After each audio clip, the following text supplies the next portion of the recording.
স্বাগতম জানাইছোঁ technical detail আসামৰ আজিৰ এই ভিডিঅ'টো লৈছোঁ। হেল্ল' বন্ধু বান্ধৱীসকল, মই সোণোৱাৰ। আজি আমি আপোনালোকক জনাম যোৱা 8 জুন 2023 চনত অসমৰ মাননীয় মুখ্যমন্ত্ৰী হিমন্ত বিশ্ব শৰ্মাদেৱে 1 কোটি প্লেণ্টেশ্যন অৰ্থাৎ 1 কোটি বৃক্ষৰোপণৰ যি ইতিহাস ৰচনা কৰিব গৈ আছে, তাতে আমি প্ৰতি অসমবাসী ৰাইজে অংশগ্ৰহণ কৰিব পৰাকৈ অনলাইন যোগে নিজৰ নামটো ৰেজিষ্ট্ৰেশ্যন কৰিব লাগিব প্ৰথমে, আৰু প্ৰতিদিনে এটাকৈ গছ পুলি ৰুই প্ৰতিদিনে ফটো আপলোড দিলে মাহেকত 30,000কৈ টকা আপোনালোকে লাভ কৰিব। এই টকাখিনি আপোনালোকে আত্মসহায়ক গোটৰ মহিলাসকলেও লাভ কৰিব, স্কুলীয়া ছাত্ৰ ছাত্ৰীসকলে লাভ কৰিব, ভিলেজ ডিফেন্স পাৰ্টিসকলে লাভ কৰিব, অংগনবাদী কৰ্মীসকলে, আশাবাদী কৰ্মীসকলে, টি গাৰ্ডেন মানুহে, অৰ্থাৎ সকলো মানুহে প্ৰতিদিনে এটাকৈ যদি ফটো আপলোড কৰে তেনেহ'লে আপোনালোকে 100 টকাকৈ লাভ কৰিব। সো ইয়াত প্ৰথমে আপোনালোকে অনলাইন যোগে ৰেজিষ্ট্ৰেশ্যন কৰিব লাগিব।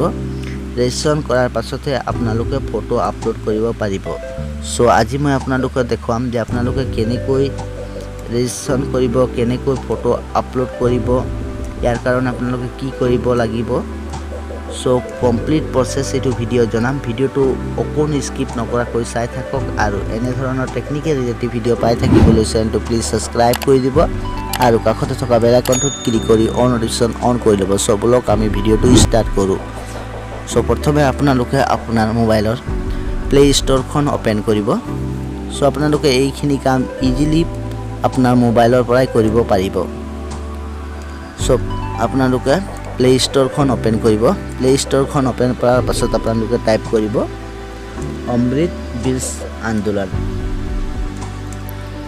AMRITBIRKJANDOLAN, অমৃত বীজ আন্দোলন। সো ইয়াত আপোনালোকে চাব পাইছে অমৃত বীজ আন্দোলন।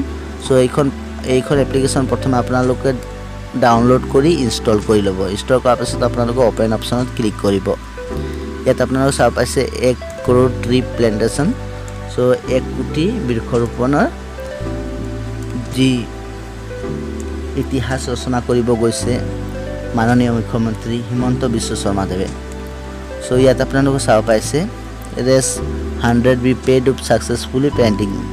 যদি আপোনালোকে এটা গছ পুলি ৰুৱে তেনেহ'লে আপোনালোকে 100 টকাকৈ পাব, আৰু যদি সেই গছ পুলিটো 3 বছৰলৈকে জীয়াই থাকে তেনেহ'লে আপোনালোকে 200 টকাকৈ লাভ কৰিব। সো ইয়াত প্ৰথমে ৰেজিষ্ট্ৰেশ্যন কৰিব লাগিব। সো আপোনালোকে চাব পাইছে ৰেজিষ্ট্ৰেশ্যন। সো আপোনালোকে ৰেজিষ্ট্ৰেশ্যন অপশ্যনত ক্লিক কৰিব। ইয়াত আপোনালোকে চাব পাইছে ছেল্ফ হেল্প গ্ৰুপ, তাৰপাছত আভা health education institute, village defence party, Anganwadi, tea garden আদাৰ।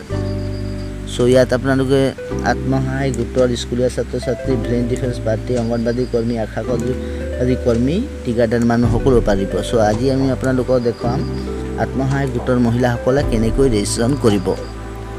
গোটেইবোৰৰ ছেম প্ৰচেছ হয়।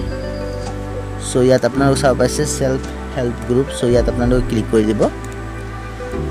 ইয়াত আপোনালোকে চাব পাইছে ছেল্ফ হেল্প গ্ৰুপ। সো আত্মসহায়ক গোটটোৰ নামটো ইয়াত ভৰাব। যদি আপোনালোকে মিলিজুলি গোট হয় তেনেহ'লে আপোনালোকে মিলিজুলি গোটৰ নামটো দিব। আপোনাৰ যিটো আপোনালোকৰ গোটৰ নাম হয় সেই গোটৰ নামটো দিব। তাৰপাছত আপোনালোকে self help group ID number. So আপোনালোকে ছেল্ফ হেল্প গ্ৰুপৰ যিটো ID নাম্বাৰ আছে সেইটো দিব। তাৰপিছত আপোনালোকে চাব পাইছে full name of SHG member. So আপোনালোকে আপোনাৰ নিজৰ ফুল নেমটো সম্পূৰ্ণ শুদ্ধকৈ দিব। তাৰপিছত চাব পাইছে আপোনালোকৰ মোবাইল নাম্বাৰ। সো আপোনালোকে আপোনাৰ মোবাইল নাম্বাৰটো দিব। তাৰপিছত ইয়াত আপোনালোকে চাব পাইছে ফাদাৰ মাদাৰ স্পৌছ নেম। সো ইয়াত আপোনালোকে নিজৰ দেউতাকৰ, মাকৰ বা হাজবেণ্ডৰ নামটো দিব পাৰে। তাৰপিছত আপোনালোকে এইজটো দিব। তাৰপিছত আপোনালোকে জেণ্ডাৰটো অট'মেটিক চিলেক্ট হৈ আহে ফিমেল। তাৰপিছত আপোনালোকে চাব পাইছে এড্ৰেছ। সো এড্ৰেছত আপোনালোকে প্ৰথমে আপোনাৰ ডিষ্ট্ৰিক্টখন চিলেক্ট কৰি ল'ব ইয়াৰ পৰা। তাৰপিছত আপোনালোকে আপোনাৰ ব্লকখন চিলেক্ট কৰি ল'ব। ব্লকখন চিলেক্ট কৰাৰ পাছত আপোনালোকে গাঁও পঞ্চায়তখন চিলেক্ট কৰিব। গাঁও পঞ্চায়তখন চিলেক্ট কৰাৰ পাছত আপোনালোকে চাব পাইছে ভিলেজ। সো ইয়াত আপোনালোকে নিজৰ গাঁওখনৰ নামটো শুদ্ধকৈ দিব। তাৰপিছত আপোনালোকে চাব পাইছে এড্ৰেছ। সো আপোনালোকে আপোনাৰ এড্ৰেছ অৰ্থাৎ ভিলেজৰ নামটো শুদ্ধকৈ দিব। তাৰপিছত আপোনালোকে চাব পাইছে পোষ্ট অফিচ। চ' আপোনাৰ এৰিয়াৰ পোষ্ট অফিচখন দিব। তাৰপাছত চাব পাইছে পুলিচ ষ্টেচন। চ' আপোনাৰ পুলিচ ষ্টেচনৰ নামটো দিব। তাৰপাছত আপোনালোকে পিন কোডটো নিজৰ বহাব। তাৰপিছত ইয়াত আপোনালোকে চাব পাইছে নো। চ' ইয়াত আপোনালোকে ইয়েছ কৰি দিব। ইয়েছ কৰাৰ পাছত আপোনালোকে আপোনাৰ আধাৰ কাৰ্ডৰ নাম্বাৰটো দিব। আধাৰ কাৰ্ডৰ নাম্বাৰটো দিয়াৰ পাছত আপোনালোকে টিক মাৰ্ক এখন লগাই দিব। তাৰপাছত আপোনালোকে আপোনাৰ আধাৰ কাৰ্ডৰ মোবাইলৰ যিটো ৰেজিষ্টাৰ আছে, আধাৰ কাৰ্ড যিটো বনাওঁতে যিটো মোবাইল নাম্বাৰ দিছিলে সেই মোবাইল নাম্বাৰটো দিব। তাৰপাছত আধাৰ লিংক বেংক একাউণ্ট। চ' আপোনালোকে আপোনাৰ আধাৰ লগত যিটো বেংক একাউণ্ট লিংক আছে সেইটো দিব। তাৰপাছত বেংকৰ IFSC কোডটো দিব, যাতে এইখিনিতে আপোনাৰ পইচাখিনি সোমায়।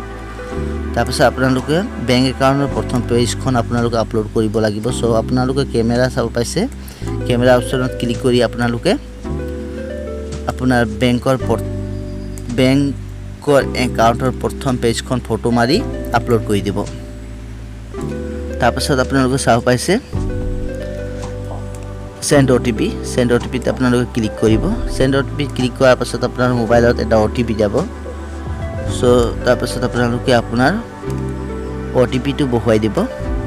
OTPটো বহুৱাৰ পাছত আপোনালোকে চাব পাইছে তলত কাপচাৰখন। চ' আপোনালোকে যিটো কাপচাৰ আছে চেম টু চেম আপোনালোকে বহুৱাই ছাবমিট অপশ্যনত ক্লিক কৰিব।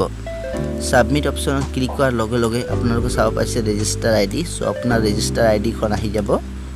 চ' এইখন আপোনালোকে স্ক্ৰীনশ্বট মাৰি থৈ দিব। চ' ফটোখন আপোনালোকে এতিয়াই আপলোড কৰিব নালাগে।